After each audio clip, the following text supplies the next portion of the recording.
No, never. I need 8 council, right? Good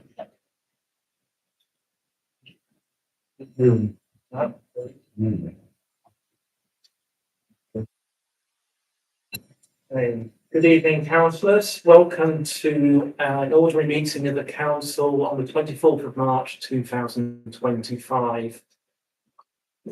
I've got a couple of opening remarks, so I can go through those first. And I've discussed these with the mayor, so some of these are from himself, who isn't here this evening. So first, we had a very successful volunteer evening on the 26th of February. It was good to see a number of councillors in attendance to recognise the efforts of volunteers in our community. Awards were presented on the evening by the mayor, with the Civic Award being made this year to David Blackshaw.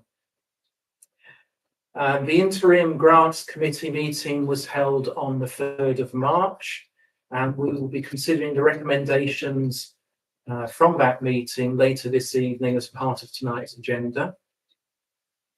The Dover District Tourism Networking event was held in the Guildhall last week. I'd like to give appreciation and thanks to Councillor Black for his role in supporting Dover District Council to make this happen. The attendance was very good. I'm sure you'll be giving some feedback in your spot later on. And one thing that certainly the Town Council proved was its ability to run those sorts of events very successfully. Hopefully you agree with that. Yes. And finally, there is a parking strategy meeting with DDC this Wednesday at 6 p.m. Can as many STC councillors attend to give our views on DDC's parking strategy? This can either be in person at the DDC Council chamber at Whitfield or via the online meeting invites that I think we've already received. Yeah. Thank you very much. So moving on to agenda item 2, can I have any apologies for absences received? Yes, we've received apologies from Councillor Bray and Councillor Rickman. Councillor Daniel Carter, as they are on leave. Councillor Marie and Councillor Morehouse, this just arrived. Yeah. Councillor Marie, we welcome. Thank you very much. Agenda item 3, declarations of interest, is to receive any declarations of disclosure of pecuniary interest from members in respect of business to be transacted on the agenda this evening. Councillor Black. Yeah, I'm going to have an interest in not pecuniary in item 20. But I'm assuming that bit comes up as the grants. Okay. Thank you. Any of us? Okay, we move on to agenda item 4, and that's minutes of the full council meeting and committees. The first attachment 1, which is to approve the minutes of the full council meeting of STC held on the 24th of February 2025, and to consider any matters arising from those minutes not covered elsewhere in the agenda. Councillor Anderson. This is in reference to STC 02.25.18, the alleged corruption at STC. Yeah. And as I remember it, and I'm sure it can be checked on the videos, it was agreed that there would be a note made that the councillor in question did say at this meeting on that date of the Town Council that there was no evidence for corruption. And it was agreed, as I remember it, by the town clerk who was recording the minutes, that would be included in the minutes. And I would stress the importance of that, because the accused of corruption is extremely serious, particularly in a public place such as Facebook. So I really do think that we do need to have a record that that councillor said there was no evidence. Thank you very much, and I recall that as well, so we can make sure that that's amended. Councillor Benton. Thank you. I'd just like to make a general comment. I noted on reading these draft minutes that On quite a lot of the items, there were quite a substantial group of abstentions. In some cases, this may reflect a genuine difference of views, and that's fine. But I do believe in many cases, it arises from the fact that reports reach us and we are asked to take decisions which have not been properly researched, properly thought through, and properly presented. And I do hope that as we move forward, that the quality of the papers coming to this council will be improved so that we find it easier to reach an informed decision. Thank you. Thank you. I think that's a very good point, and I will be doing that. It's the agenda items this evening. Let's see if the spirit of that is carried through at that point. Anybody else? Councillor Black? Yes, if we look, let me just get the number. 2510 updates from councillors. I did say that I would come back to you with what the tourism forum has said. I can do it here, I can do it later on in my report on the tourism forum. It's up to you, but I've just got a few points to make. If you can do that later, if that's okay. Okay, fine. Thank you very much. And Councillor Morehouse. Yes, Stc 24.03.25. Two things, the potential breach of the planning permission identified at Montague Place. That's referring to the land grab between Smockville Lane and St Bart's Road. But it's entirely separate to the tree maintenance issue, in which I'll be discussing or having a meeting, a site meeting with the Coventry Tree Warden in May. Secondly, DVC approved budget for 2025-2026 of 2.18%. It was actually 2.98%. I did actually relay that at the meeting because it was in line with what the previous administration were increasing council tax by. Thank you. So can I just go back to the first point? Are you asking for that to be separated out as two separate updates at the last meeting? Yes, the first one should be separated out as two separate updates, and the second one is a bigger one. Okay. Yeah, thank you. Anybody else? Yeah, on 02/25/01 about Fellowship Walk. I did at the last meeting speak about adverse possession, and the mayor said that he would raise that matter, but the minutes record that an email had already been sent. So I would just like confirmation that this whole subject of adverse possession may be getting the boundaries properly set out so we know exactly where the boundary is, and progressing if the boundary has been transgressed, then moving forward with an adverse possession injunction. Thank you. Any more? No. Is anybody happy to propose these minutes subject to the comments that have been raised? Councillor Pennington, anybody happy to second the minutes? Councillor Franklin, would like to vote on those?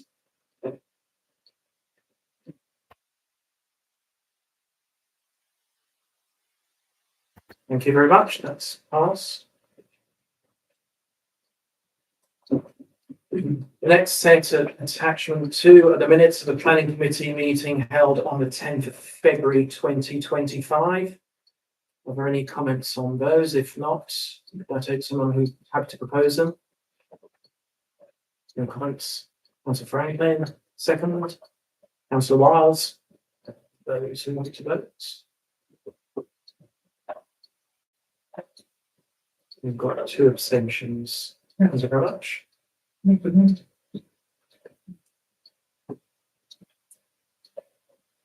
And the next set is to receive the minutes, and this is attachment 3, the minutes of the Finance and General Purposes Committee meeting held on the 19th of February. Any comments on those? Oh, Councillor Franklin. yeah. FTP 0225.7 mesh cushion. You know what? There never used to be a cushion on that seat. When I was there back in 1998, and he said, "I hope you're going to support me during your civic year." I said, "If you've got a cushion there," so the church provided the cushion, and I don't know, it's the church, but I don't. But I'm just saying it seemed to last you quite well because it used to be quite hard sitting there before you get the cushion. So anyway, Thank you very much. I did support him very well that year. Maybe the current mayor is slightly fragile with this, I'm not sure, but is somebody having to propose those minutes? Councillor Green, Councillor Wild seconding and then voting. We have one abstention, two abstentions. Thank you.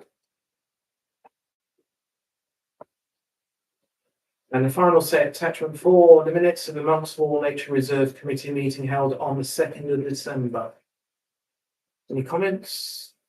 No, there's somebody else. Yes. See, is it open up a separate bank account? Did I see that? I just want to open up a separate bank account for the lunch school. Sorry, and the I've got it on minute to, open up a separate bank. okay, I believe it's not a separate bank account, it's the savings account or a noted account within the town council's, within the town council's account. Right. So it's not, it's, Chloe, you might have a better idea of what, I think Jill was, yes. Well, it's Yes. normally they apply for grants and say £83,000 and then it's spent. So there shouldn't be a lot of money in there to actually save. That's all I'm saying. It should be in and out. Otherwise, if you go for grants and you've got £60,000 sitting in your account, say, well, you're not getting the grant, you've got enough money in your account. So it should be in and out. So I just wonder why. So if we'll seek clarification, we Okay. can email Yes. members after the meeting. It's okay. Okay. Somebody have to propose those minutes? Councillor Payton, seconding. Councillor Mallet, and voting. 3 abstentions. Thank you very much. 3. Thank you. Okay, moving on to agenda item 5, payment schedules. And the first one, which is attachment 5A, is to receive and approve a schedule of payment for mid-March 2025, totaling £35,556.86. And this schedule was reviewed by Finance and General Purposes before this meeting. Any comments on that? No, is anybody happy to propose them? Owen seconding.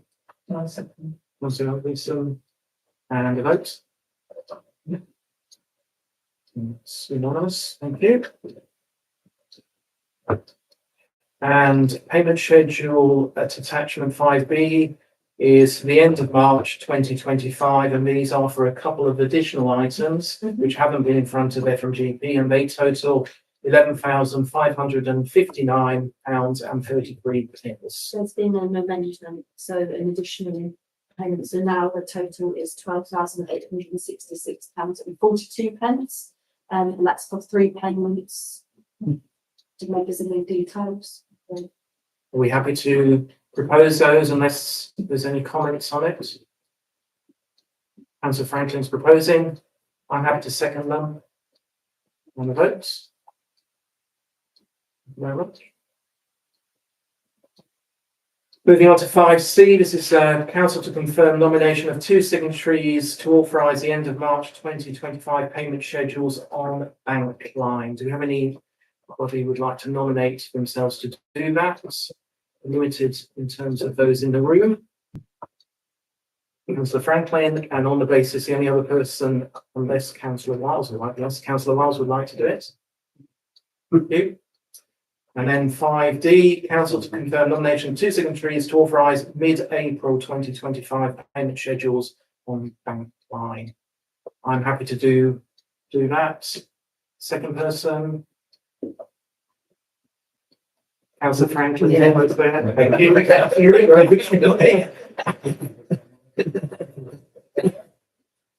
Moving on to agenda item 6, public participation. This is a 20-minute session set aside for members of the public to make representations at the meeting in respect of the business on the agenda and other matters if time permits.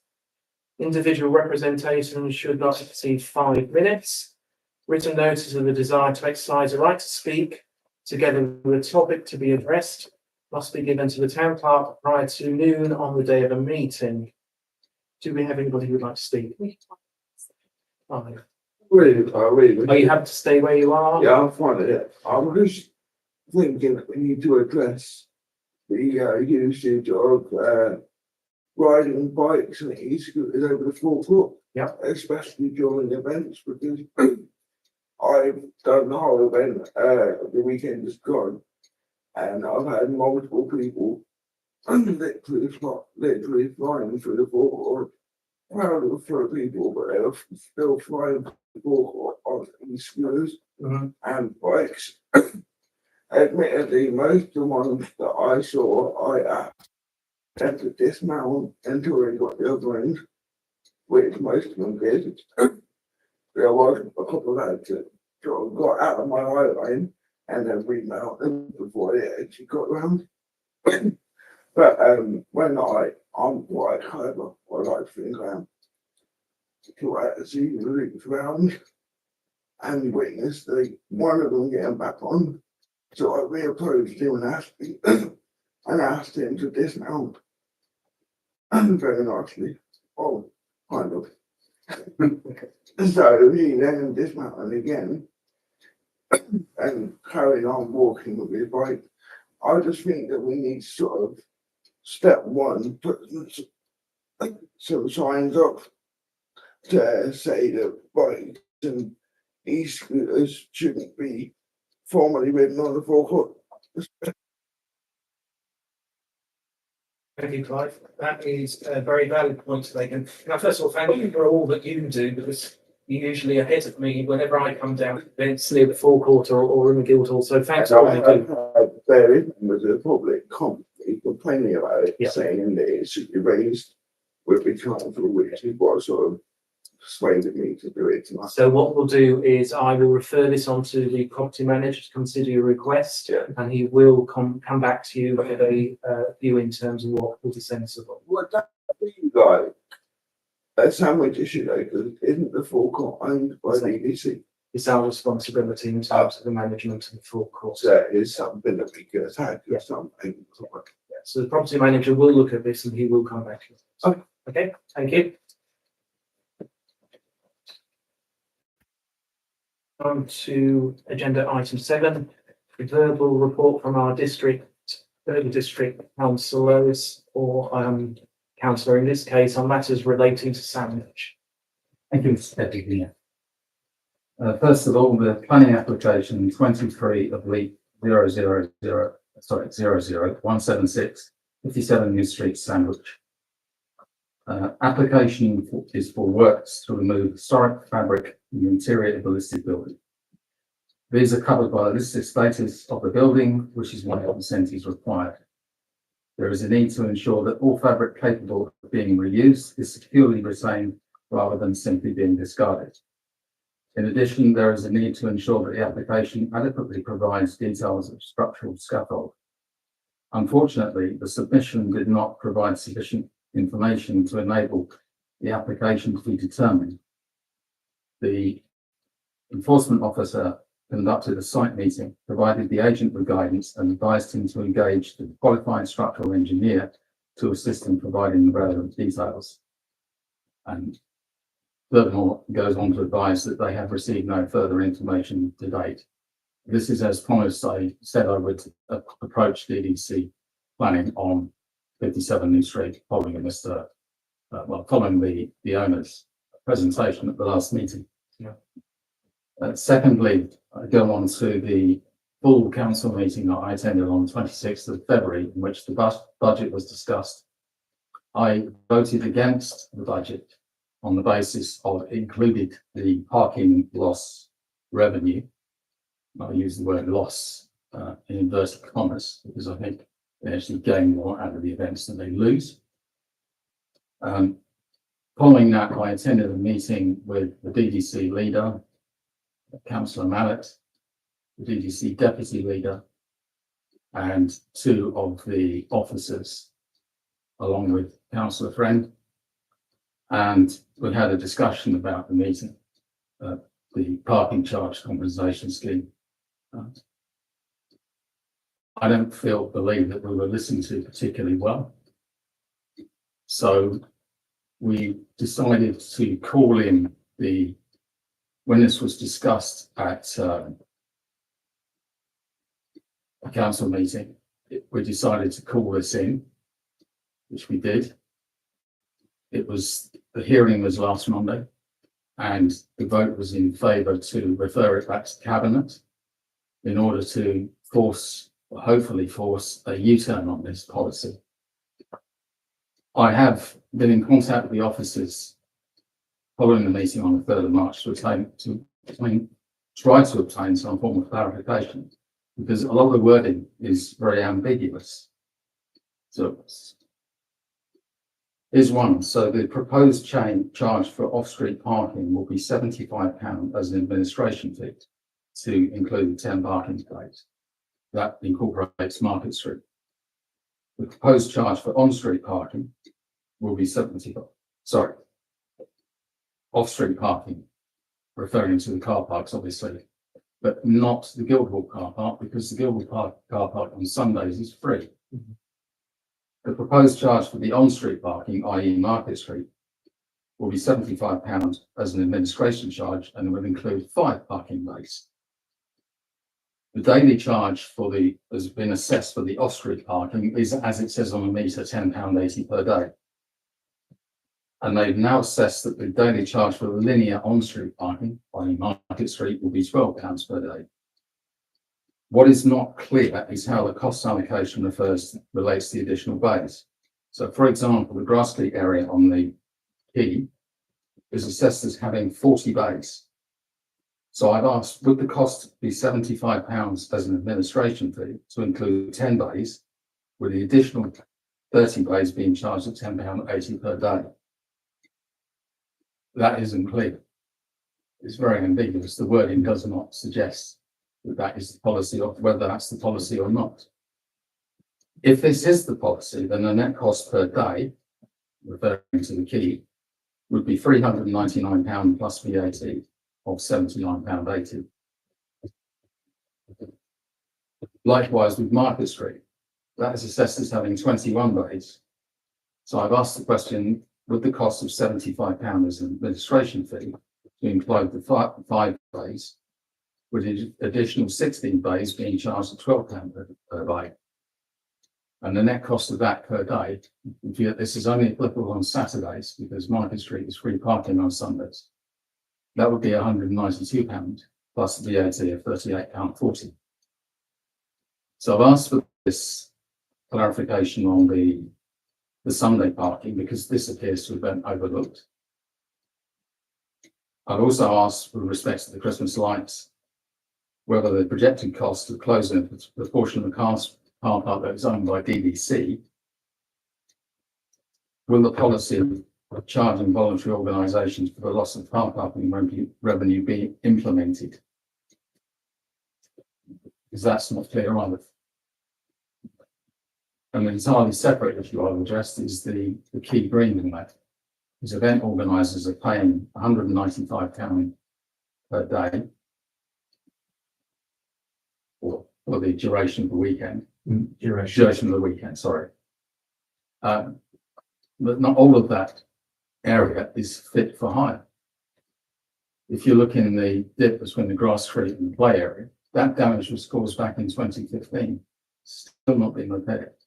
And I've asked for this to be repaired. Moving on to waterways.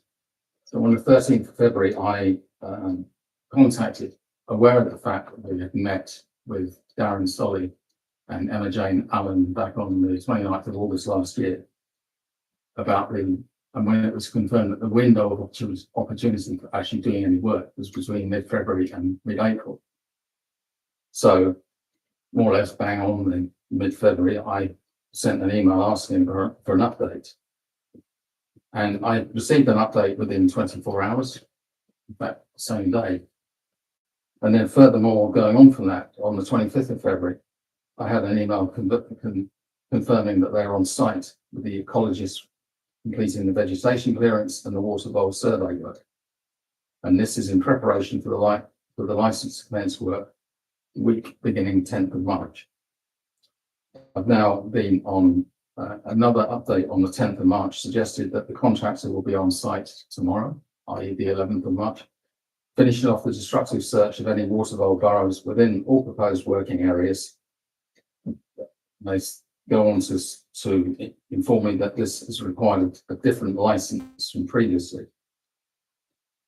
This is providing the ecologists are satisfied that then the works to construct the new bridges can commence swiftly after, which has a 4-week contract period. All being well, works will be completed before mid-April. Next is the planning appeal 22, or planning application, sorry, 22.03.25. The site address is the land next to 95 St George's Road, Sandwich. So I put this application into the DDC Planning Committee during the spring of last year, and which was subsequently refused planning permission. The applicant appealed against the decision during the summer of 2024, and I'm pleased to report that planning inspector has upheld the decision.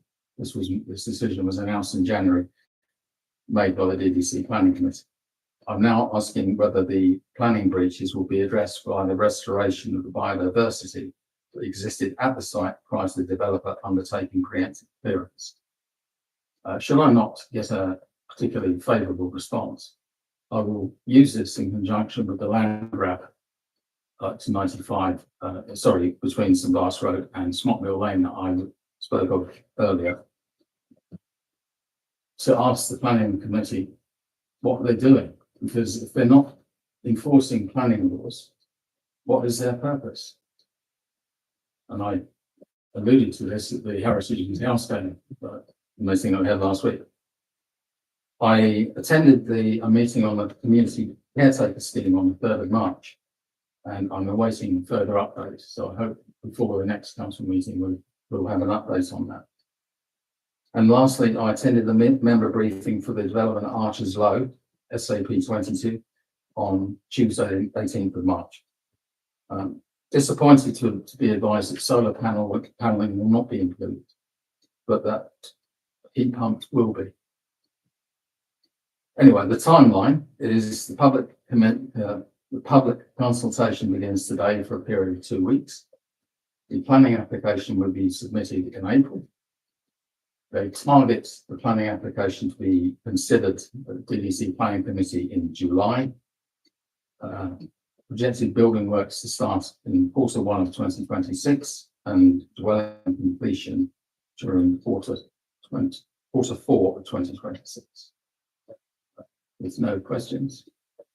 So I've got the questions, Councillor Morehouse. So firstly, going back to the parking issue that you've raised directly with Dover District Council in terms of events, are you joining the meeting on Wednesday, the meeting with DDC regards parking? I'm unable to, unfortunately. I have another engagement on Wednesday. Yeah. So I suppose the question is, are you expecting another sort of replay of the issues, or would you prefer those that are on that call to leave it in your hands if you're pursuing it? This has been forced by the Overview Scrutiny Committee to go back to Cabinet. Cabinet will meet next Monday to make a decision. This is that we hope to force them into a decision on a U-turn on this decision. I don't believe that will be discussed on the 26th. I'll be very surprised if it's going to Cabinet on Monday the 31st. Okay, so it's just with the parking strategy meeting we've got this Wednesday, it's how deep we go into that issue. The second thing, you mentioned Archers Low, and you mentioned the consultation starts today. Yes. Is that right? I've not seen anything advertising that at all, certainly on social media. Not that we should all be just looking at social media all the time. But I just wonder, it's quite an important issue, that development, in terms of people being allowed to comment on it. So we need to make sure we're advertising it at least, because I've certainly not seen anything elsewhere. Archers Low have actually made contact. Okay. And we are hoping to arrange a meeting with members. Yes, and that's fine. It's about the public being able to also contribute. Yeah. Okay. So that would be on the Sandwich Town Council Facebook page It should be, and the website. yes. Thank you. Any other questions for Councillor Morehouse before we move on? No, thank you very much. On to agenda item, I'd like to invite Councillor Chandler to come up if you'd like to, standing in your usual place, if that's all right. That's fine. Thank you very much, Mr. Deputy Mayor. Good evening, councillors. So I wanted to start by just updating councillors on the situation with regard to local government reorganisation. You will recall that I said a submission had to be into government by the 14th of March, which was duly submitted. The representation has gone in, which does not, this is the preliminary representation about the form that local government reorganisations should take in Kent from district councils and county council to unitary councils. So that letter has been submitted, but it doesn't give a definitive view about the number of unitary councils that is deemed appropriate, although it gives it indicates a bandwidth that has been suggested. What it does emphasise is the fact that the unitary councils that are formed should be financially sustainable. And there is a considerable amount of evidence to indicate the size of unitary councils that will be sustainable after the changes. The letter goes on to say that it would be difficult to support a proposal which creates councils that are in themselves unsustainable financially from the beginning. It also emphasises the point that the local government reorganisation should continue to be alongside devolution. So the concept of local government reorganisation in Kent without the advantages that devolution brings in terms of strategic powers would seem to be somewhat illogical, is the view. However, it also emphasises that there will be time before the next submission goes in November for public consultation, as well as consultation with the constituent councils, and that will also, through I assume, include consultation with town and parish councils.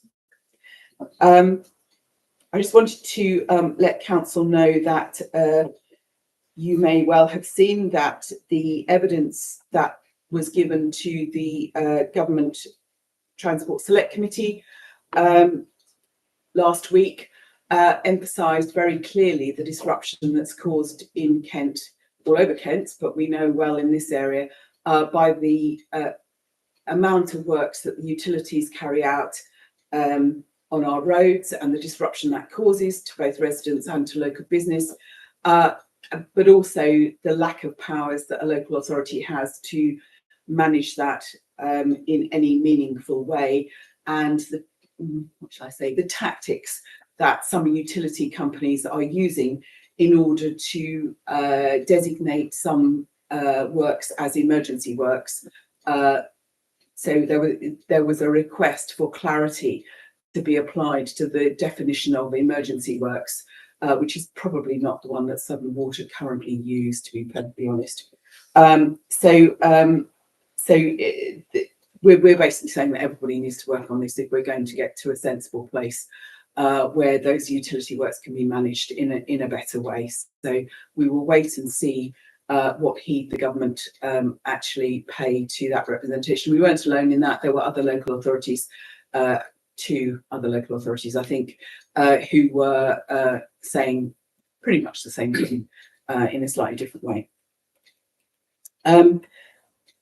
I have had meetings with residents about the issue of subsidence on one side of the road in Harnett Street, which is undoubtedly caused by the fact that there is parking along one side of Harnett Street, and therefore the traffic is goes along the right hand side of the street, with the consequence that the camber on the right hand side appears to have subsided considerably or steepened considerably, with consequences in terms of flooding when it rains hard etc. So I have picked that one up with highways, and I hope that there will be some. It's further exacerbated by the fact that because of that, the side of the road is deteriorating. So I have picked that one up, and will hope for some faster response than the residents were initially offered. So we will see how that pans out, and I will report back. And then on Friday, Saturday, I was fortunate enough to visit with the MP and with the Chief Executive of Visit Kent, which is considerably funded by Kent County Council constituent, to visit Richborough Castle, which is obviously run by English Heritage, and then the Medieval Centre in Sandwich. With reference to the visit to Richborough Castle, it's worth reporting that they are pleased that their visitor numbers have increased fairly substantially since they made their improvements and reopened, and they are hoping that that will increase a little bit more. There was reference made to the recent, well, one not so recent, and then the more recent applications for solar parks, which will impinge considerably on the views from Richborough Castle. And the comment, I think, was that, and Councillor Black will be interested in this particularly, the comment was particularly that that could well scupper any chances of it becoming a more substantial site in the future. So I know that Council are aware of this, and I know that you've given your views, but in particular, the second application, as you look through the eastern walls of Richborough Castle, should that go ahead, all you will see is solar panels. It was pointed out to us. So I'm passing that on just for information. At the Medieval Centre, it was very impressive. I know that I've been to several of their events, and they are always very impressive. We were allowed to go on the boat and see the progress that they're making on the boat, which is quite substantial, and that was particularly good to see. I'm happy to take any questions. Thank you very much. Thank you. Councillor Anderson. Thank you. The question about building was wayfarers, because it seems to be empty. There doesn't seem to be any sign of any activity at all. And I just wondered if you could find out. Of course, I was, as far as I knew, it was still being. The other councillors saying. Okay. I agree. I was unaware. I will, as far as I knew, it was still occupied by the charity who took it on. I will make some inquiries and find out what's happening. And I'd also like to comment about solar panels in general. Absolutely. But as I understand it, there is a house which will be impacted by the solar panels. They will be 50 metres from their front door. And as I also understand it, that is against the general guidelines for field to solar panels, that they should be within a minimum of 200 metres of people's residential dwellings. So that is a major factor, and should be taken into consideration. Yeah, absolutely. So I met the residents of that particular house. I know it well. You would probably, unless you actually knew it was there, you probably wouldn't have come across it. But and talked to them at length on Saturday, and they are in touch with a number of people. But I suggested a few more avenues that they could try.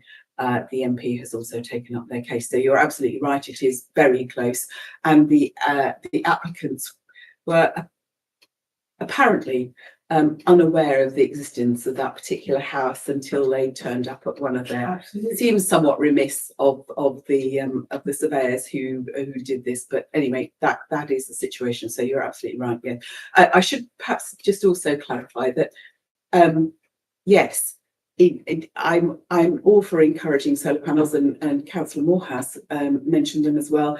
I would particularly encourage them on large scale buildings. And in the appropriate place, they're absolutely fine. We do have we do have a very heavy incidence of solar panels. There are a number of applications in this particular area which are unfulfilled, in other words, permitted development, which is unfulfilled. But we also, unfortunately, sit within an area which is in deficit in terms of power capacity. Because historically the Richborough power station supplied a considerable amount of the power for this area. Once the Richborough power station stopped supplying, then this particular area became in deficit, as anyone or some people who have applied to have car chargers will have discovered, because they're being refused, to be perfectly honest. So just for information. Do you have more questions? These utility companies, I mean, they're getting the pavement stuck up everywhere. Borough, do they get planning permission for all these cabinets? I mean, you've got by St Peter's Church, I think they're breeding up there. We started with one. I think there's about 5 up there now. There's a massive one round on St Bart's Road, and that's a wide verge there, but the size of it, and there's another smaller one, and also round, I think it's Brightling Sea. They're on the pavements. Do they measure and make sure that the pavement width is wide enough? Because why don't they put them on the grass verge next to it? You know, is there any discussion where they actually site the cabinets? I think it depends. So in general terms, it depends on the permissions they require, depend on the size, but it also depends on whether they're replacing an existing facility. But the honest answer is I don't know exactly what the planning requirements are, but I'll find out. Or I'm sure Councillor Morehouse can find out also. Thank you. Well, along the same lines, really, as Councillor Franklin, one of the main sources of discontent I find at the moment are these unannounced and very sudden road closures, diversion signs which go in all directions, and nobody knows which diversion is supposed to be the one that they're following.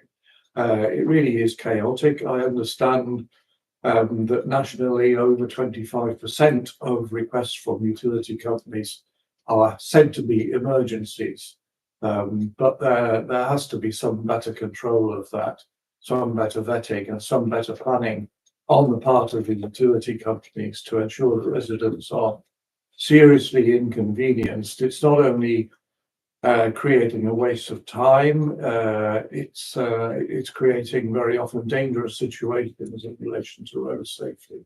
I absolutely agree with you.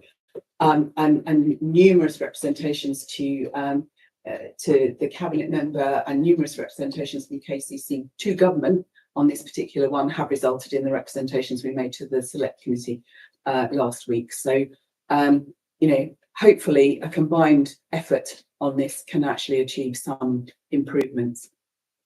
Okay, last question, Councillor Morehouse. Yes, roads, but this time not closures, surfaces. The road surfaces around Sandwich at the moment are an abomination. It's fair to say. The Deal Road, I can cite the Deal Road. It was closed for a day last week. There's no tangible sign of any improvement there whatsoever.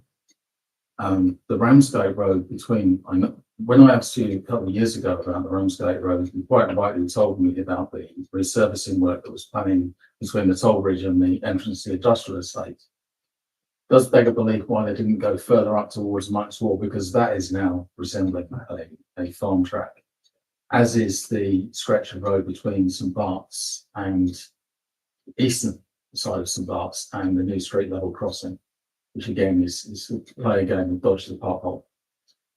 As a car driver, it's annoying. We have to keep our cars in good condition and we're expected to go.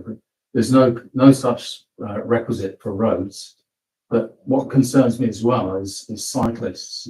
And there have been instances of cyclists being seriously injured because of potholes. And it doesn't appear to be any kind of will to make our roads what they should be, what we pay for them to be. So you will have, I have spoken in the past about the amount of money it would take to actually put our roads in the state that they should be, and the huge gap between that and the amount of funding that actually KCC receives in order to keep our roads in good condition. Added to that, the settlements recently have been 1-year settlements, which do not allow for long-term planning. Now, there is talk that will improve, and we will get longer. The local government will get longer term settlements, which would help. There is very limited funding in order to do the more long term programmed maintenance that we used to be able to do.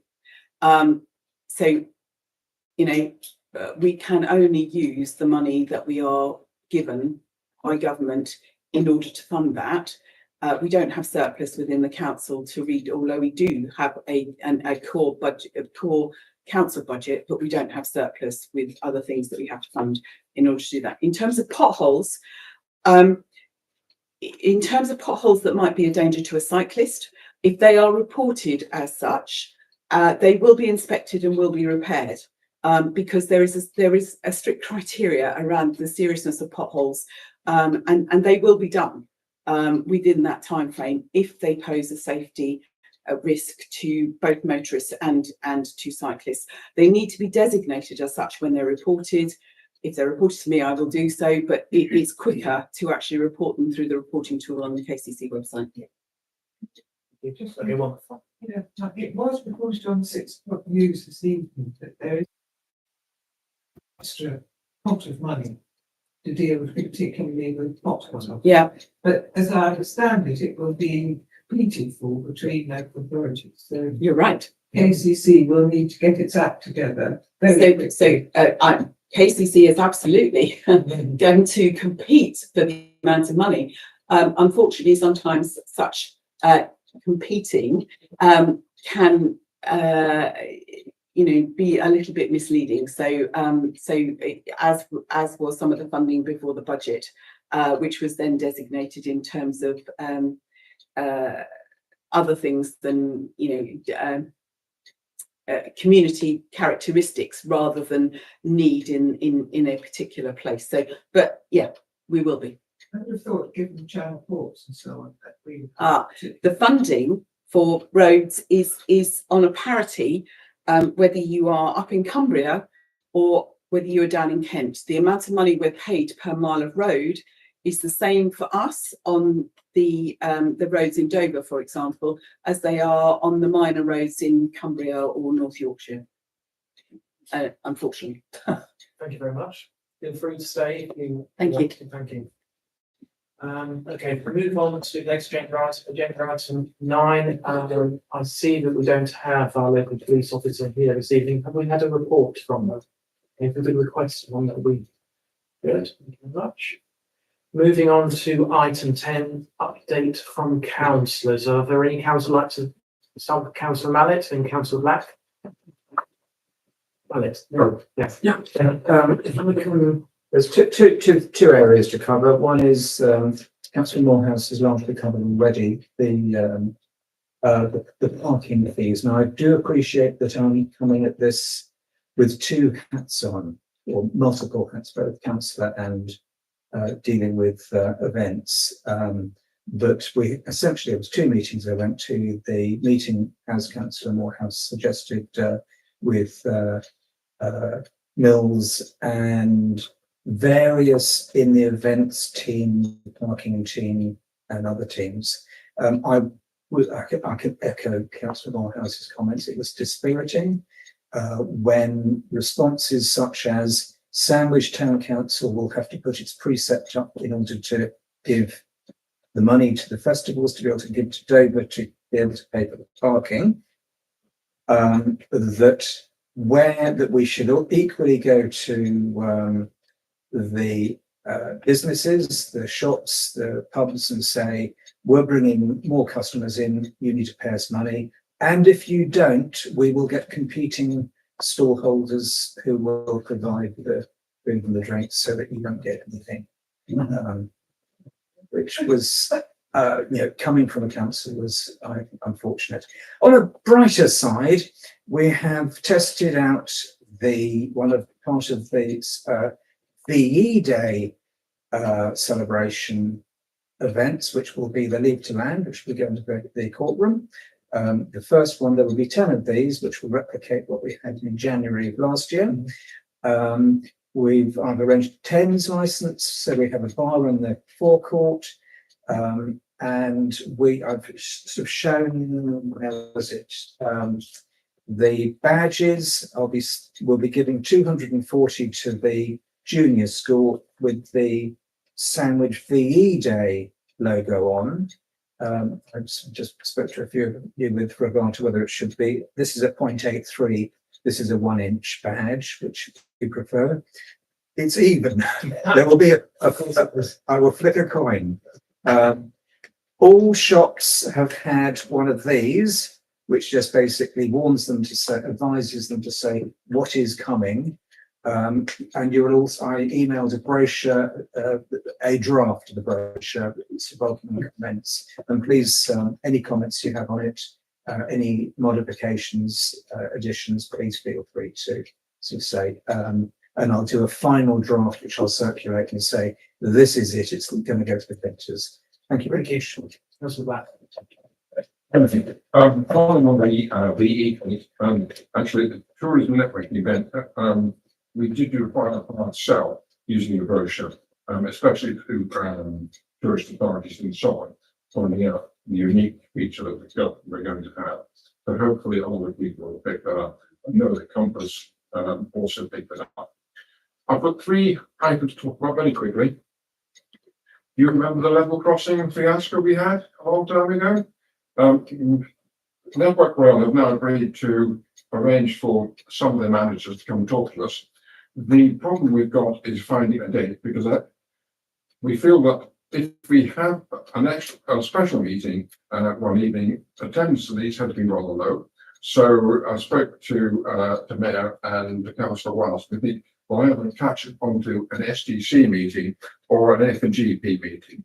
The problem is in April, the STC meeting already has a pre-meeting, so that's going to be too long. And this may or may not be of relevance. I'm going to be away for the F&GP meeting, so we won't have anyone able to ask a bit more pointed questions, should we say, should they be needed.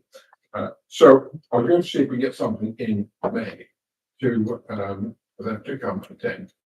It is addressing the town council. It was suggested we do it at the annual town meeting, not appropriate, and we're right out of time anyway. Other 2 things I've got are tourism forum.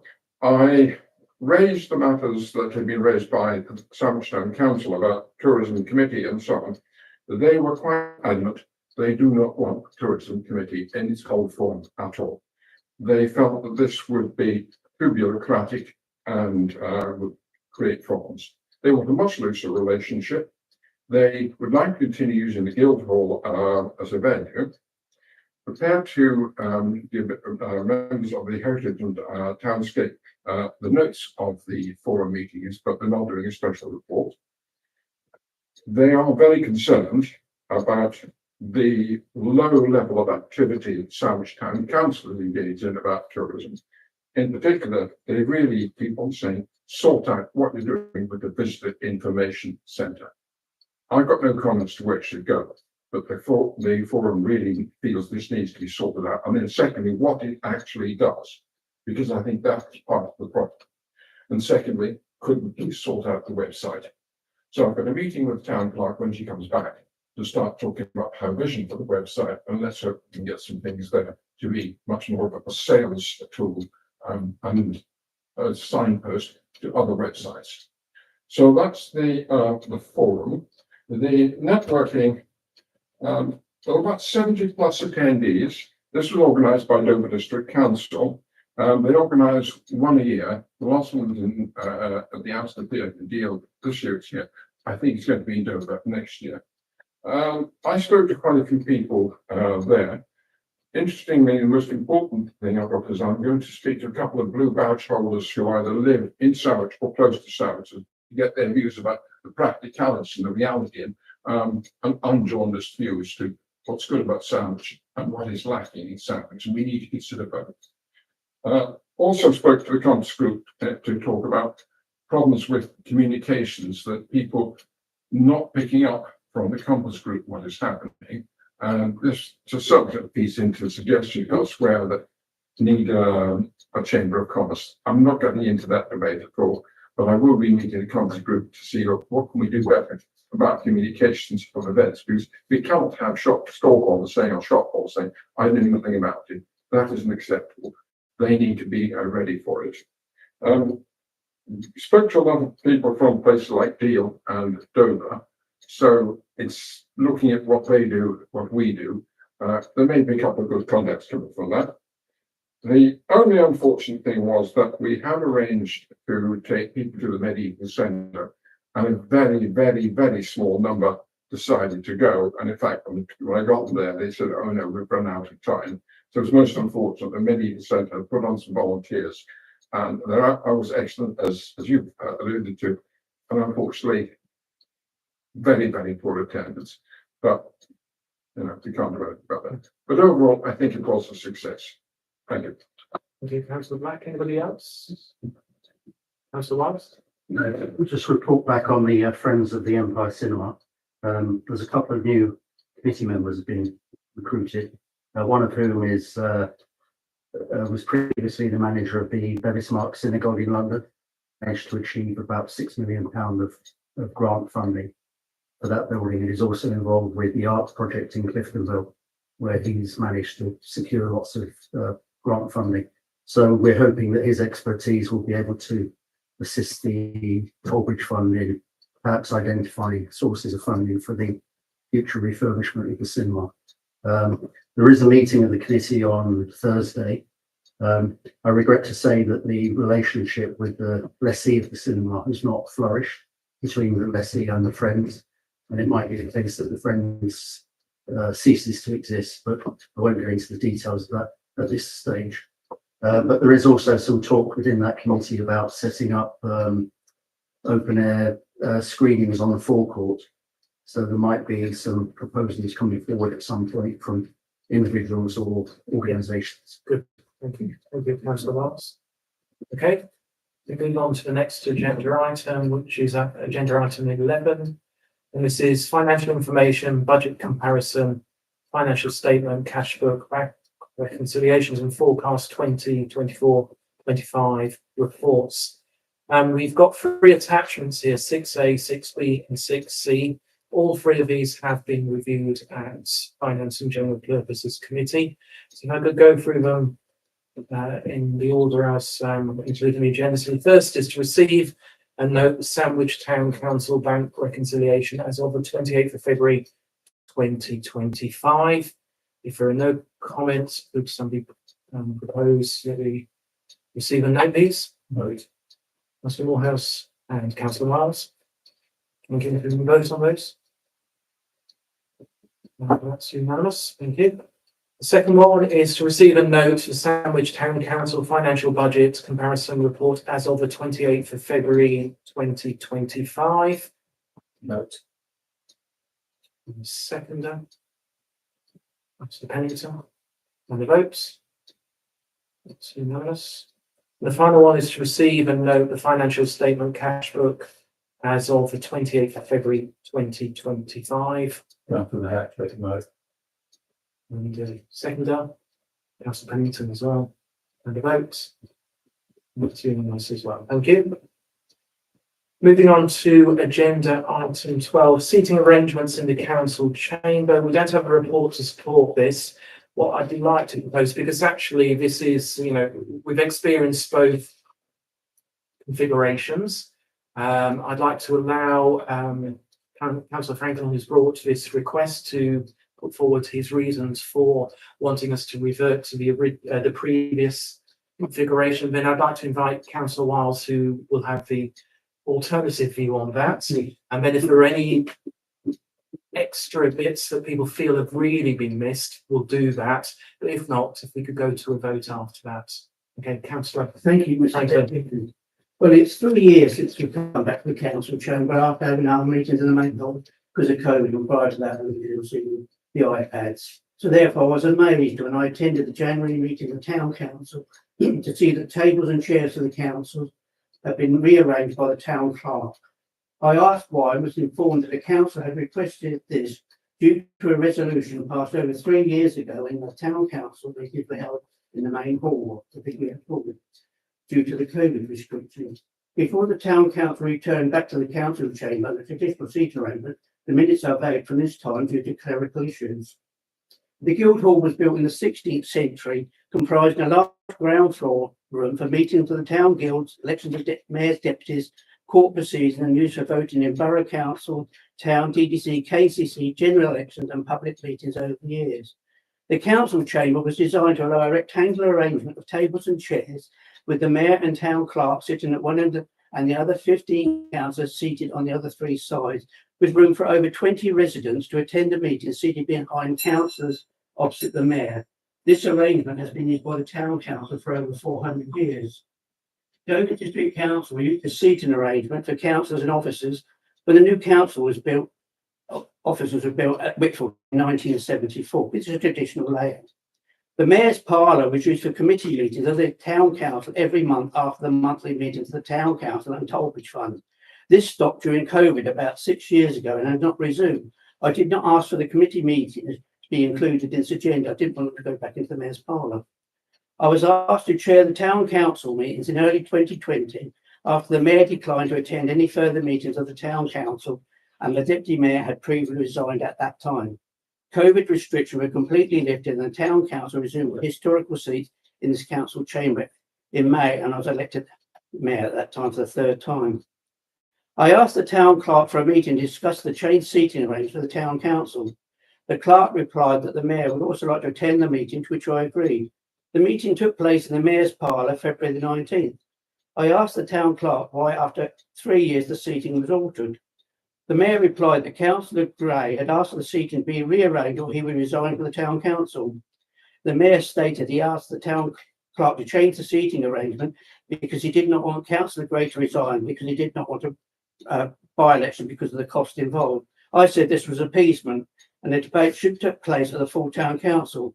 So therefore I asked for an agenda item to be placed on the February town council meeting. The town clerk replied this was too late as she had already completed the agenda for the February meeting. So here we are in March. So therefore I propose the Sandwich Town Council are seated in the traditional and correct manner at town council. Thank you, Stephanie. Thank you, Councillor President. Are you happy for those notes you've got there to be attached? No. To the minutes? You can have this.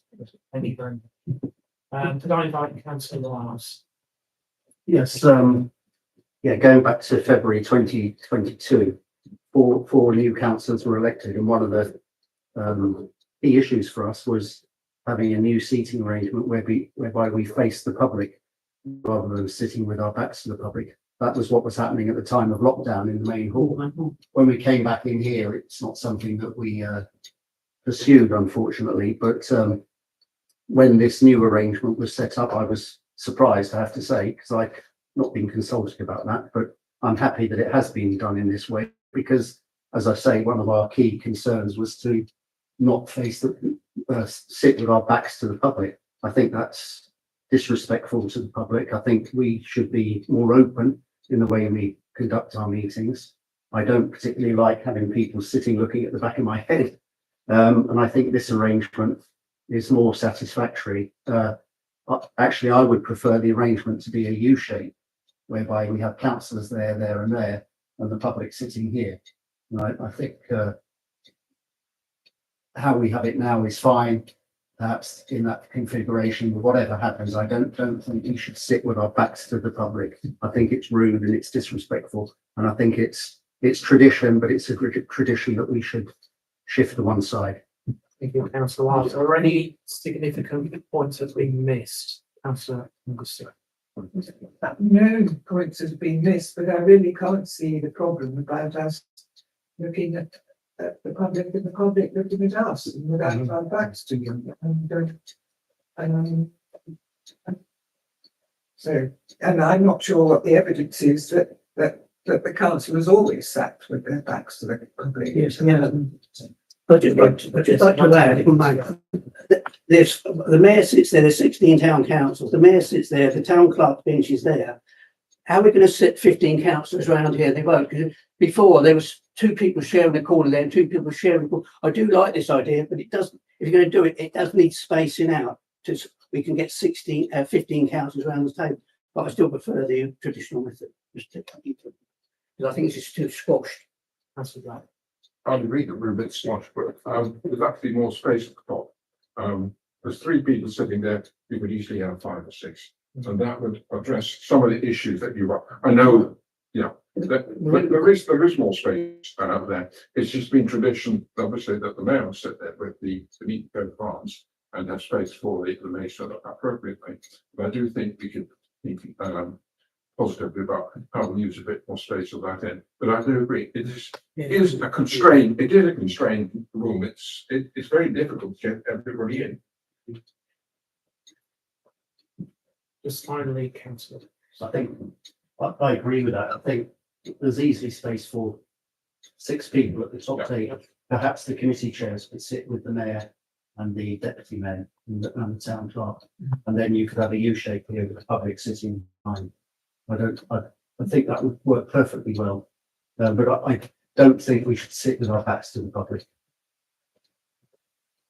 So there's possibly an action here, but first of all, we have got a proposal from Councillor Franklin, so we should vote on that if you can get somebody second. I'm glad we have a debate, deputy mayor, so I'm glad we had a debate. That's Yeah. most important. Do you not want to go to the vote today and take away the action? Well, I haven't got a second, so this.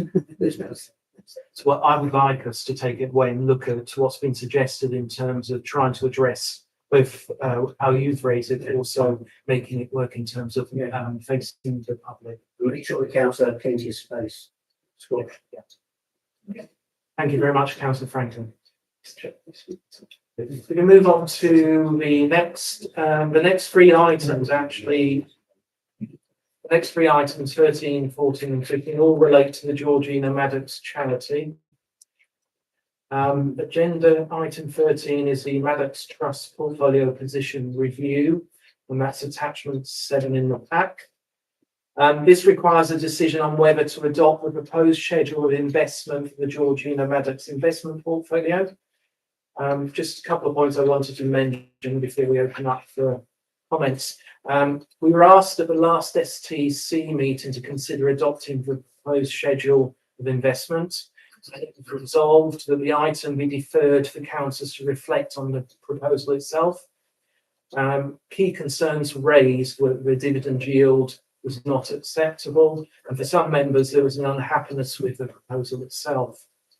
The second point I was going to make was that EFG Harris have advised that the current position of the portfolio does not align with our selected investment strategy and risk profile. They have permitted a temporary waiver for this, but they're now seeking a decision, as they were last month, from the town council on this matter. So I hope people have taken time to reflect on this and that we can come to a conclusion in this meeting. It would be unhelpful, I think, to defer it again, as we've had 2 engagements with the SG Harris around this. We also brought it to the town council meeting last time. So I'll open up for any comments. Councillor Wiles, I think, was already indicated. I mean, I'm happy with this portfolio that's being proposed. My only comment, I suppose, going forward is to wonder, not being too political, but in view of the appalling way that the US administration is behaving, whether we should withdraw from any US investments. It might be diving. Thank you for that comment. Councillor Breeden. Thank you. I kind of noted in the report that the council wished not to invest in oil and other energies and so forth. But when I look at the fact sheets, I can see the names Philip Morris, Petrobras, Total Energy, Shell, Unilever, which is one of the companies that Georgina has, BP, BAT, Energy, but not specified companies, Shell, BP, Rio Tinto, Philip Morris, BAT, Shell. These are all some of the major holdings that these equity funds are citing. So I don't really feel that they're achieving and delivering on our request not to invest in things like tobacco and oil. Sorry? Yeah, if you look at the detail of the funds, and I can tell, yeah, I can name the funds. Alliance, Whitland, they're in Philip Morris and Petrobras.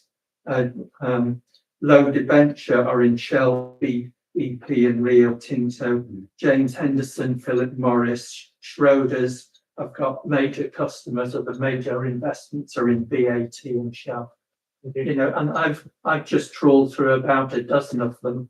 So I'd invite other councillors to do the same. But, it just seems to me the wording of the thing, it says we do not directly invest in these companies, but indirectly. I'm sorry, I mean, I have noticed that, the same, is got to be, in general, I approve of investment in funds because it does spread the total portfolio.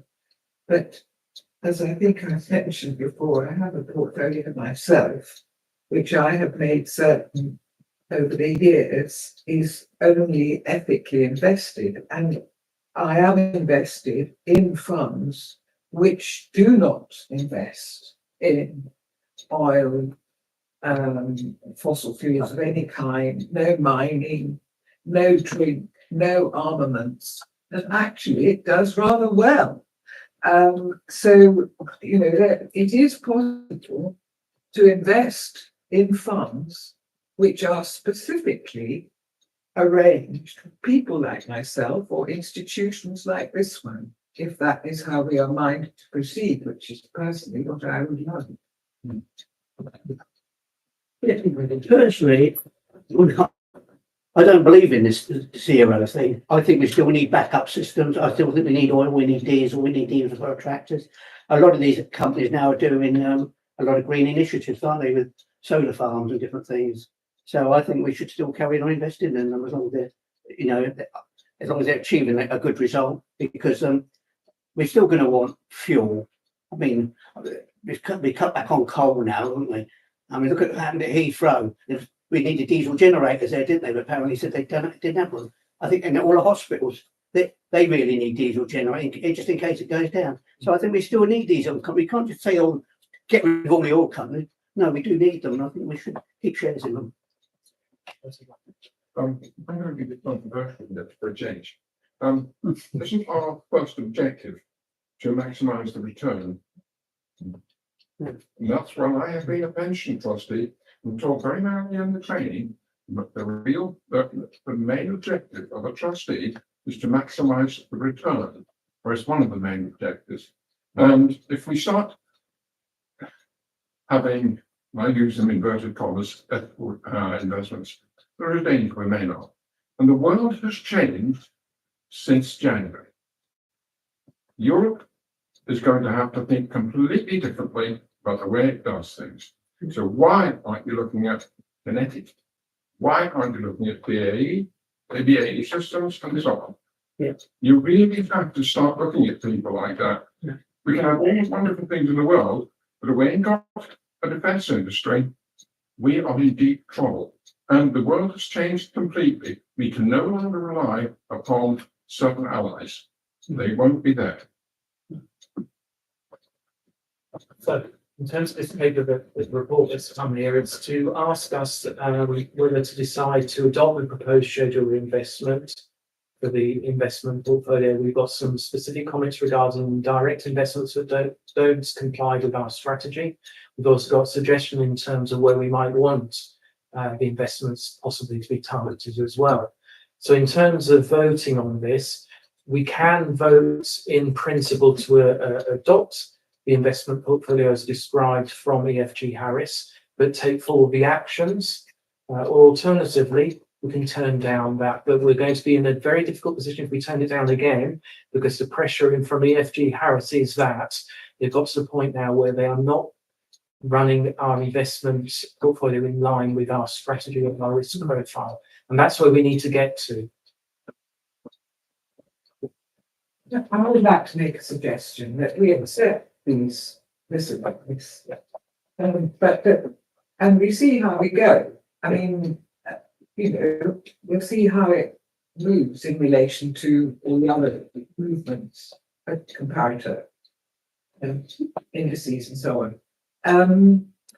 So, and that we review it in a year's time. And during that year, we can have a discussion related to the climate emergency objective, which is also is probably going to be part of the business plan. We can have a discussion about where we should be investing. I'd like to go back to Councillor Green in case there's any reaction in terms of your list of indirect investments, how we can accommodate that within adopting the strategy as it is. Well, I think what I was really just trying to point out is that this company haven't obeyed our direction in selecting these funds. But that's really the point I was going to make. I think Councillor Ungerson's proposal is sensible. We do need to move on. And later on, we're going to be discussing extra funds that we want to send to this company. And I do feel that we are not really best qualified to be able to handle these matters. And I think kind of going forward that the council should seriously consider employing an independent financial advisor to guide us. Thank you. So, Councillor Anderson, you're happy to propose that we do accept it, and Councillor Green, But this is reviewed in a year's time. And we take some of the comments. Yep, are you happy to second that, Councillor? And that we employ an independent financial Yeah. advisor. I think so. We've got a similar issue with the Tollbridge Fund investments. So I think we need to take that to the finance committees. I know that Councillor Wiles is already aware of this, and we need to explore how we do this. So it's already been raised within finance and general purposes. It's not going to be lost, Councillor Black. It certainly isn't. It can be noted. I'm not confident Yeah, that that is the case. it can be noted. It's going to be at finance committee level and initially develop proposals around this. We have to do it for both, I think. Okay. Happy to have it as an adjunct to the proposal if we were going to. If it is an adjunct, then fine. Yeah. And for the detail, of course, I accept as a different committee. Yeah. But only if it's a specific adjunct. Yeah. So the vote is to so back to the actual thing. So it's to adopt the new suggested positioning of the portfolio as provided by EFG Harris all day, with a caveat that it's reviewed within a 12 at the end of a 12-month period, but also with the adjunct that we will be exploring the value and the future benefits of both this fund, but also we will be looking at the Tollbridge Fund as well. Okay. I'll second. So does Which does the council need to consider its strategy Yes. in terms of, the types of things that it's investing in? Because Yeah. So there's another action, and we can That's take that another down action, to yeah. the finance and general purposes. I would second that proposal that we've just come out. Thank you very much. Yeah. Would you like to vote on that? That's unanimous. Thank you. Agenda item 14. This is a Maddox Trust CIO registration update. So this requires a decision from members on whether to instruct Levix to undertake a new application with an agreed amended draft CIO document at a reduced cost of £350. So this is following the submission to the Charity Commission and its rejection, with all the detail that's provided in the report as to why. What Levix have given us an assurance that they can make the necessary changes that should make it a successful application. And they're suggesting that they can do this, and that they can do this at a reduced rate of £350. Councillor Anderson. Right. I have to say I found the letter from the Charities Commission really obscure. I couldn't understand really what the objections are. But if Levix think they understand better, that's fine. But what I would like to know is what are the implications if we just run the Maddox? Does it actually have to be a charity? Are there tax implications? What are the implications if it's not a charity? And nobody has ever raised this, or well, I'm raising it now, and I would like an answer.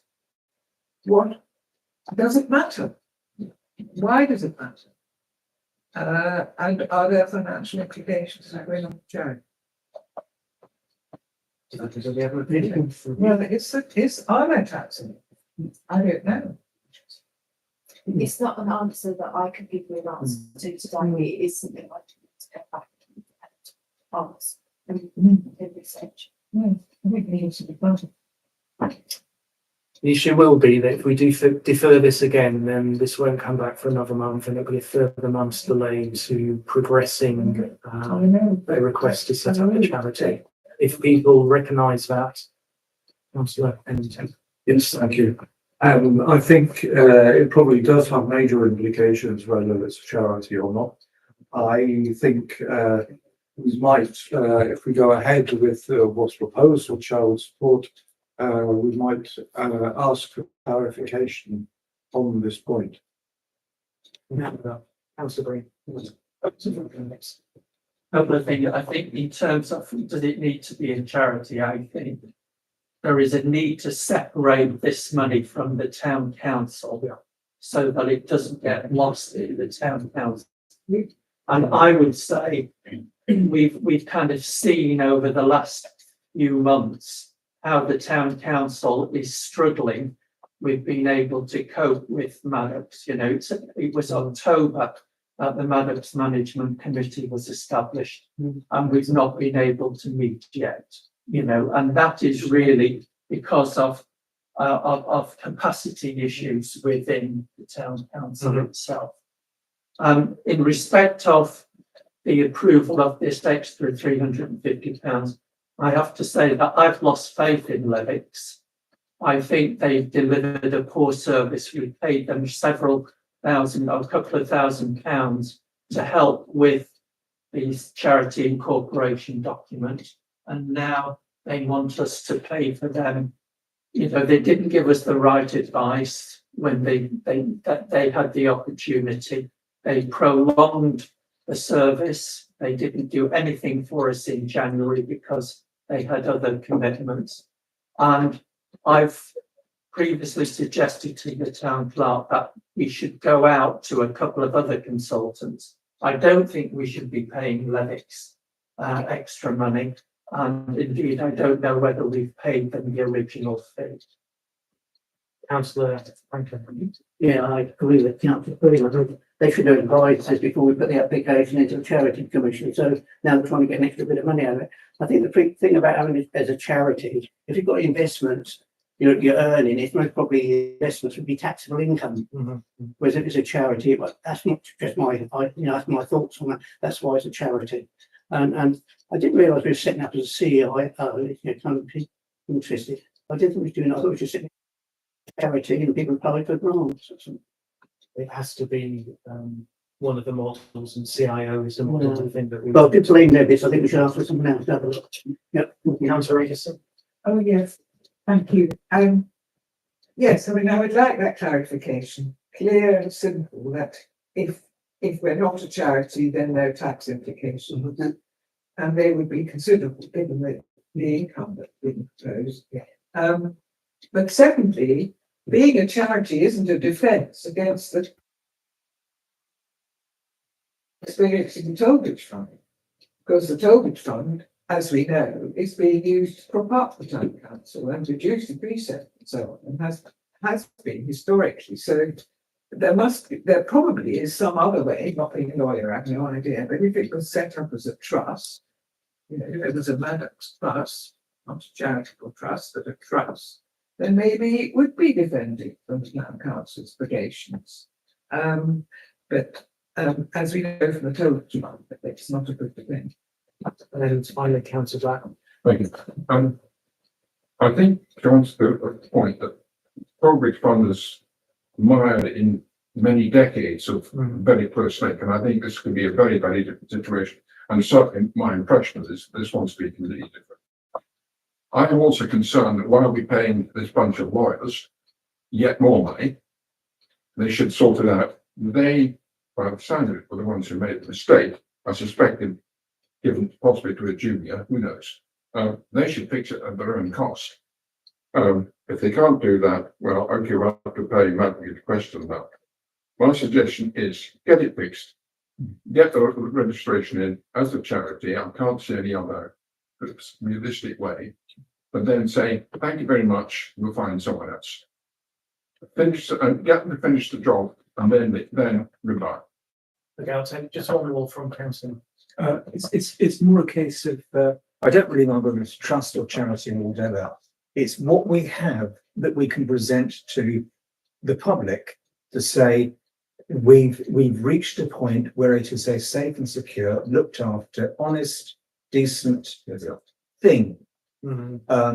Because I'm picking up a lot of people, and I don't know that many, but a lot of people that I do know are saying, what's happening to the Maddox Trust? Yeah. You've had it for, the perception is years, and I'm having to explain to people quite what's going on. And if we get it wrong, I mean, my thoughts are the next Georgina Maddox that comes along that thinks, shall I give it to? No, I won't. I want them to say, yes, we will. Thank you. On that point, I think I'll propose that we do instruct Levix to undertake the application with an agreed amended draft CIO document that costs £350 plus that. If anybody's like to, we're happy to second that. We can go to a vote. Councillor Morehouse has seconded it, and we'll go to a vote.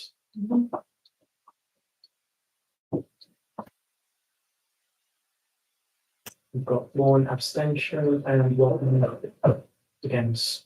Councillor Green. Yeah, so you get. Thank you very much. Thank you. Move on to agenda item 15. That's an update on the Georgina Maddox cash investments, and that's attachment 9. The members are asked to approve the moving of £240,000 from the STC general account into the Georgina Maddox investment account. I think that might have been originally suggested by Councillor Green. I'm happy to propose that if people are happy to. Somebody second it. Councillor Franklin. So I think if we're moving this money, we need to be clear as to where we're asking them to invest it. Okay. So we need to give some guide, and whether they just spread it across all of the other investments that they're proposing. And do you have a view that you'd like to share to the author? I think we should ask them, well, if they're making the recommendation, they should give them free rein to do whatever they think is sensible. Okay. If we're happy to do that on that basis as well, we can add that into the proposal. So yeah, that they can invest it at their discretion in line with our single instruction. Thank you. I'd like to go to a vote on that. That's unanimous as well, I think. Sorry, what's your second? I think it's seconded by Councillor. Thank you. Item 16, which is Monks Wall Nature Reserve Management Plan Review. So we have a management plan update for the Monks Wall Nature Reserve. That's attachment 10. Members are asked to agree to the Warden's proposal to update the reserve management plan and for expenditure to be approved at £450 for the work to be undertaken.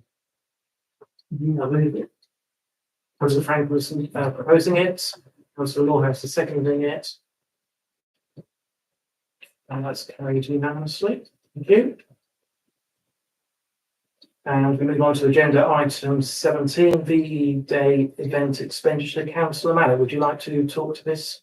Yes, this was very briefly. I guess I can't really add much more than we've got here. I'm looking for £3,000, which covers, for example, printing of the Leafland exhibition, creation of 400 badges, of which 240 will go to the junior school, being those children that will most likely recognise what it is and predominantly from Sandwich, to go part share on the brochure which I've circulated, to cover the searchlight at £600 and to cover the Anderson shelter display at a further £600, basically so that on the VE Day celebration evening, we have things that people can see, things that people can see when they look up. So we have, it will certainly put Sandwich on the map, things to remember, communication. So it basically covers the whole gamut of the various things going on. I think Sandwich will have possibly nationally one of the best VE Day celebrations outside a major city. Thank you. So we agreed to the approved budget 3,000, and the request is to approve expenditure in the region of 2,600. Is somebody happy to propose that? Councillor Green, Councillor Anderson secondly, and content to vote. It's unanimous as well. Thank you very much. Okay, the next agenda item is agenda item 18, as a proposal for fees for events on Cowley's Meadow, and the report is included as an attachment as well. So I just got to say I've read through this report. I'd like to propose we defer this item to allow more work to be done on the proposal.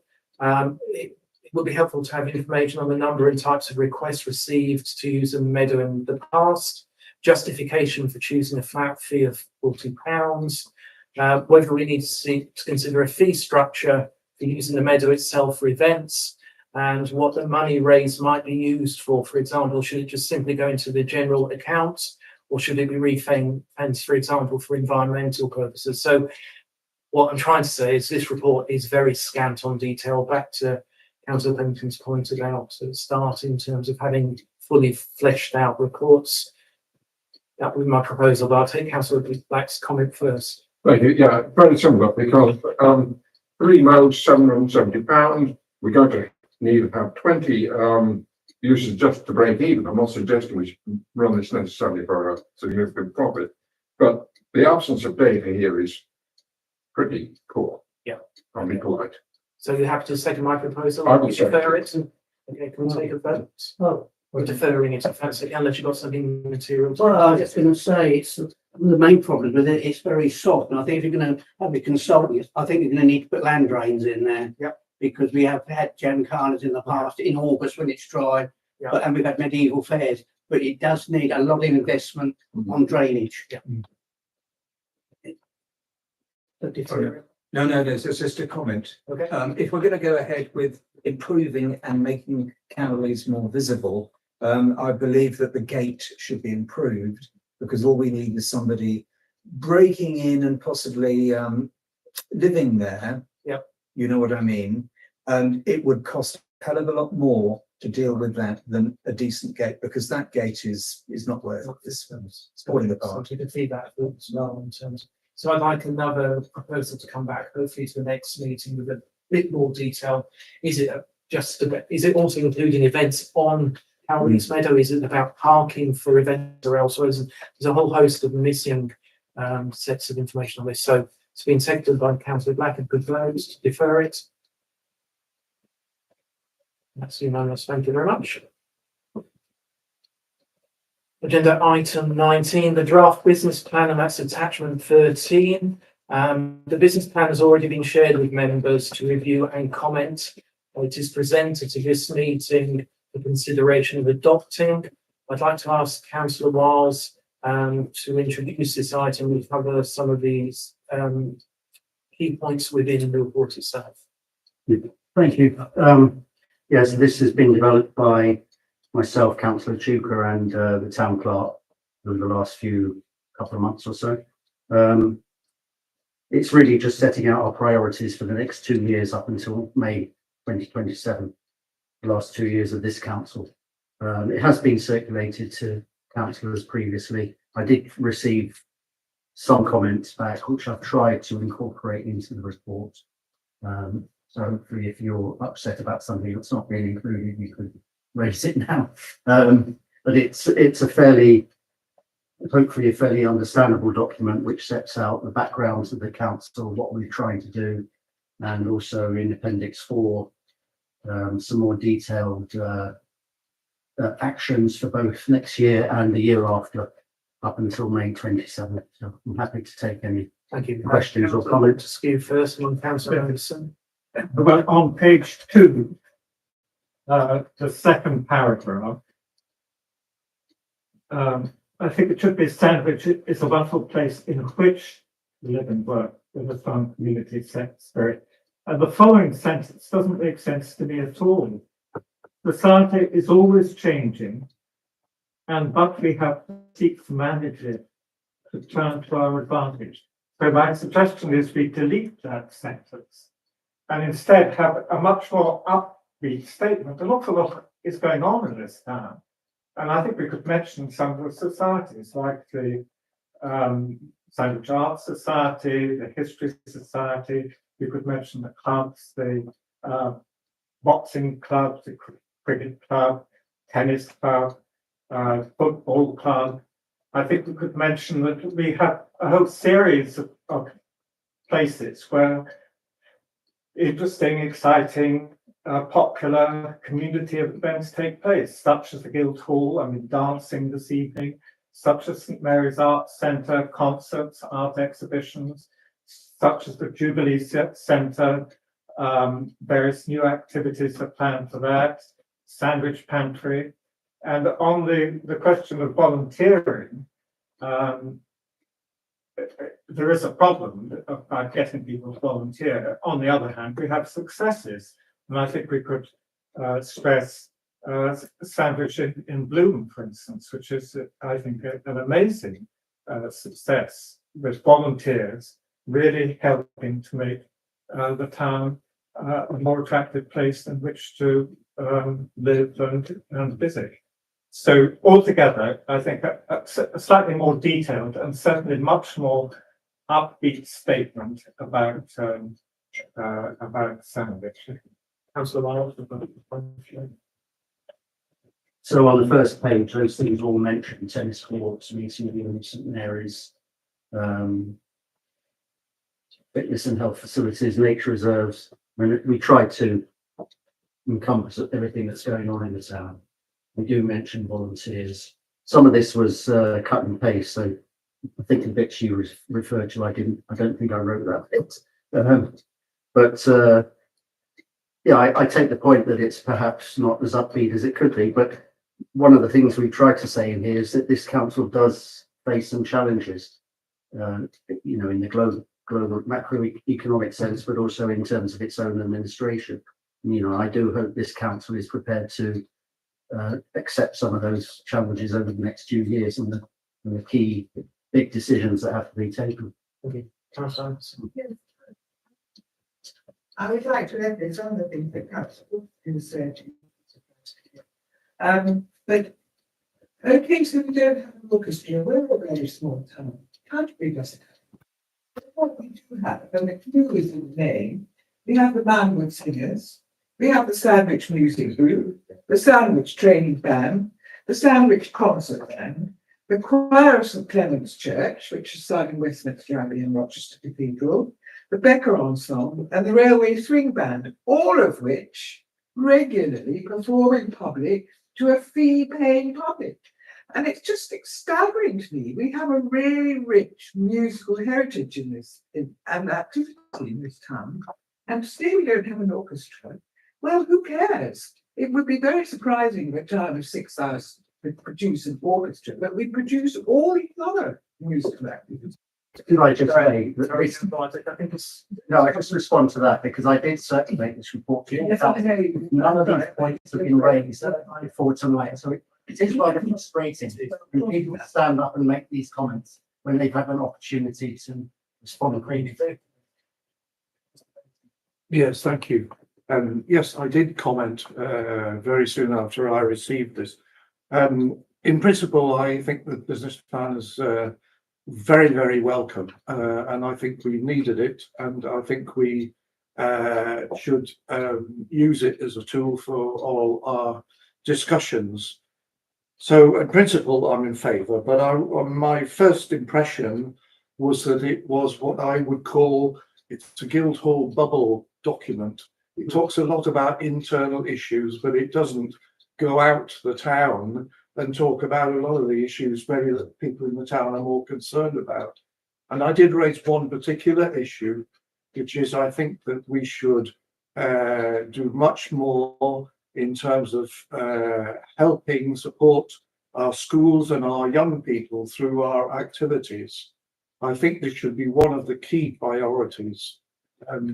Sorting out how the Tollbridge Fundamentals Foundation and STC finances, frankly, that's internal business. Okay, we need to work on it.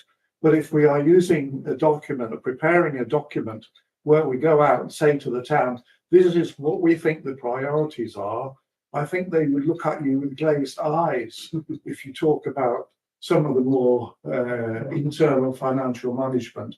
I do think, you know, we need to foster Sandwich as a home for young families. And I think the best vehicle for doing this is to support our schools and our young people and provide them with facilities that will help them. So that's my main comment. Thank you. Councillor Black. Thank you. I've got about 7 or 8 items, so I'll rattle through them as quickly as possible. Can I just say, I'll take it on the pages that they're here, 141.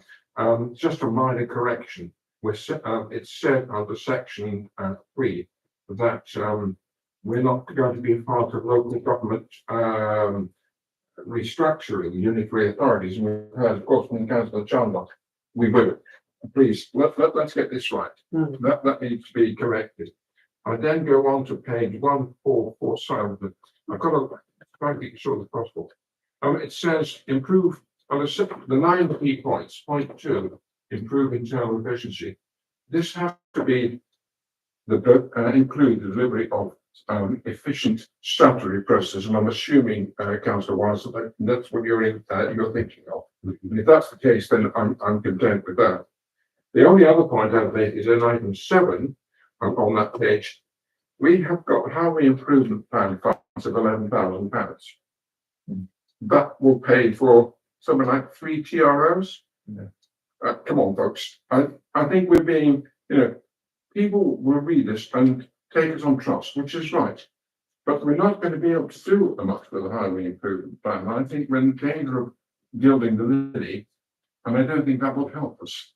I do appreciate, by the way, all of the work that has gone in, and I did write to the group that work on this, and they have adopted some of the things, so I'm not going to mention that. However, I unfortunately do have a few more to rattle through some of the points of bear with me for a moment, please. Dodging about on this is not the easiest. Yeah. Page 1. No, not page 1. It's sorry. Page 151. I've got severe doubts that under priority additional funding of the museum and so on. I don't believe you can sort the museum in 1 year and stop doing it in 26, 27. I think it's much longer structural problems with this museum that we've got. It's great, but there are some structural problems here. And I would like to see some benchmarking about the cost of the museum. I've talked about the highway improvement plan, so there's no point going over that again. On page 152, I've got release of the, retreat, renegotiate the Guildhall lease with the DDC or give it back to them. We have got an extremely expensive thing, releasing it, we're losing money on it. We really have to be more constructive, and maybe one of the options is, have it back, please. That would be controversial and it won't be very popular, but so. And I've also got in item, sorry, bear with me.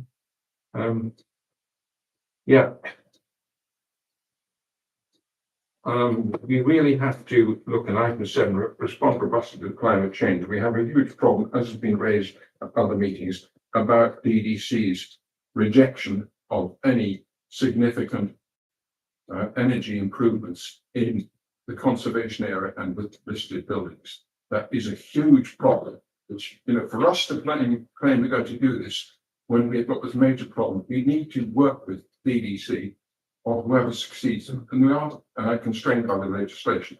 And I think this again is leading people to think we can do things that we're not able to do.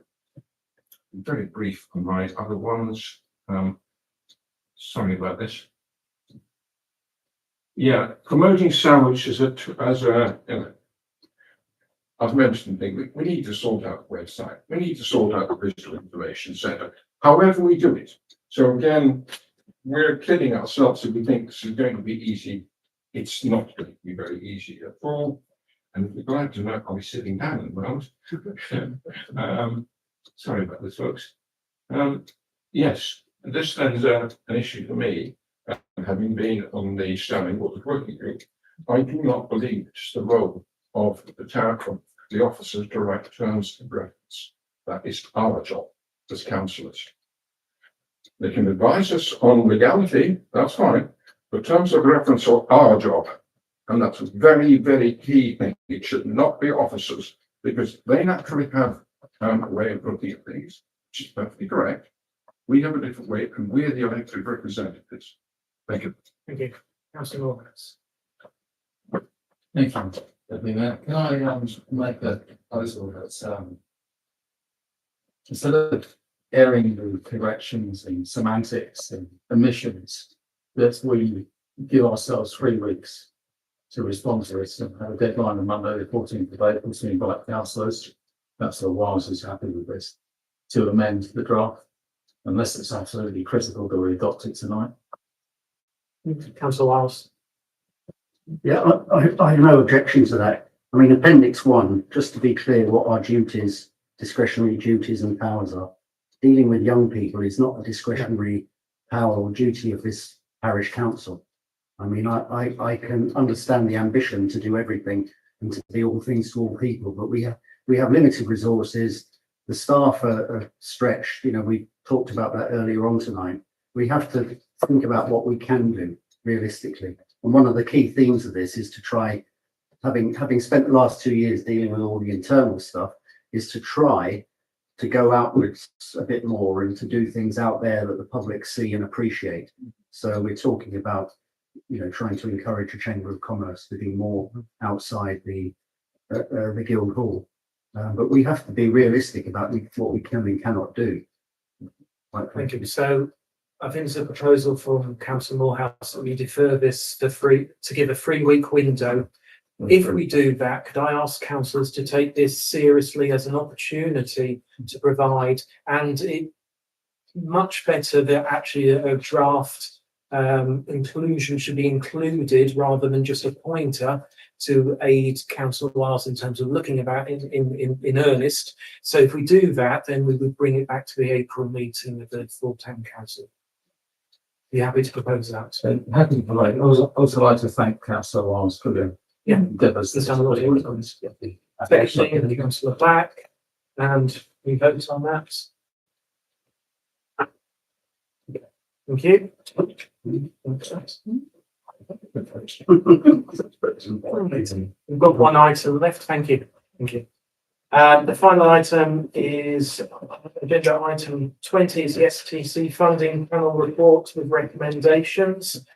I would like to ask Councillor Wiles to introduce this on the basis that he was part of the panel that met. I believe did the mayor chair the panel? Yeah. Yeah, yes. It's absent, so that's why I've asked The Councillor. mayor did chair the panel. I think I was the only person that was at the meeting. Yeah. Town clerk was Councillor Carter, Councillor Ripley, and Councillor Pennington. Yeah. How could I forget? And hopefully he will back me up. What we looked at all the applications which are attached to the agenda.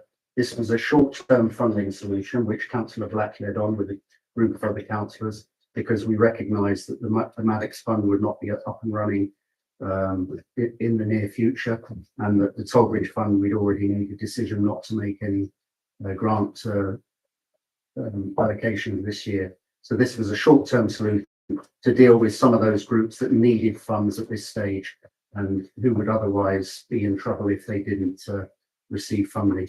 So we went through all of the applications, we ranked them in order of priority or need in accordance with the criteria. And we came up with the proposed allocations which are set out in the report. So that's the district schools girls football application. It's only for £300. Folk and Ale Festival, which we felt was the premier event in the town within the events, for £2,000. Sandwich in Bloom, which I think most people recognise is providing a very important service within the town in terms of visuals and tourism and so on. And then the White Mill Heritage Centre, they made an application for a higher figure, but we settled on a figure of £1,000.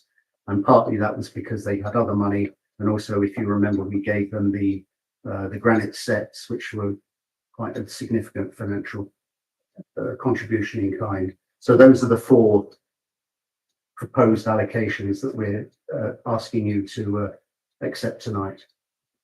Thank you. Thank you. So I said I'll be clear. I don't interpret. Unfortunately, we don't have the matrix to see what scoring is. I'm a little bit concerned that the Rotary Club of Sandwich Fund, which was the defibrillator in St Clement's Church Hall, did not come forward.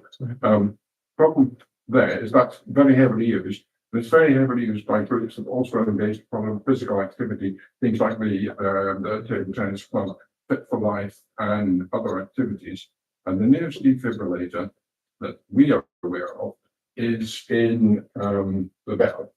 So if we need one in a hurry, we ain't going to make it in time. But not seeing the matrix is impossible to understand quite what the situation is. But if there were any reconsiderations at all, I think I'd like to push that one towards a bit higher on the agenda if that were possible, but it may not be, and it may not have been an appropriate one. I've only read it once and it didn't have a lot of detail, I will accept. Yeah. Thank you. Thank you. Yes, we went through this procedure. We've been supplied with a matrix for ranking the proposals. There was a large measure of agreement. There was one application on which there was some disagreement, which was the infant school. And in line with what I said earlier, I supported this, but I've been outvoted. So I think it's a shame that we didn't use all the money. I think the funds were there and that we could have helped a bit more. But I would commend these outcomes to the committee, to the council. Yeah, the nearest defibrillator to St Clement's is actually in the fitness connection. Which was private. Yeah. So It's a little bit squared up. And I would support it. I would support Councillor Black in suggesting that the defibrillator is quite a critical item of that. So my personal, so my view would be that we did empower a panel to meet. They did use a scoring criteria that we agreed at STC. They also use a matrix to score each of the awards. So for tonight, I'd like to take forward the recommendations we've got in here. If there is any individual councillor regards anything that they feel needs to come back to a future meeting, then they need to investigate and prepare a report. But we did say this was a short-term fix, and it wasn't to use all the money. It was up to that amount. So I'd like to thank Councillor Wiles, Councillor Pennington, and the others that were on that panel for doing what we asked them to do. And I'd like to propose that these 4 recommendations are agreed in this meeting. Anybody like to second that? Councillor Moorhouse, would like to vote? Thank you very much. That's 1 extension. Thank you. Okay. I'm pretty well. So I said we finish at 9. I think we are going to finish at 9. I was told I was optimistic. Or overly optimistic. So, date of the next meeting, the full council, 28th of April 2025 at 7 PM. Thank you. We probably finished it. Yeah, I always do. That's my meeting.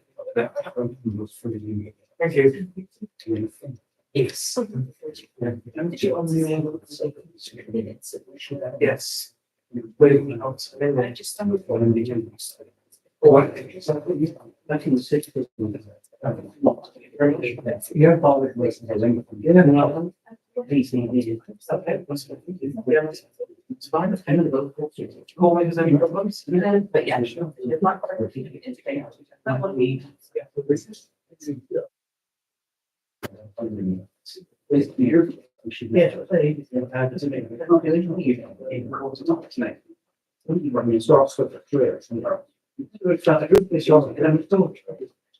Well,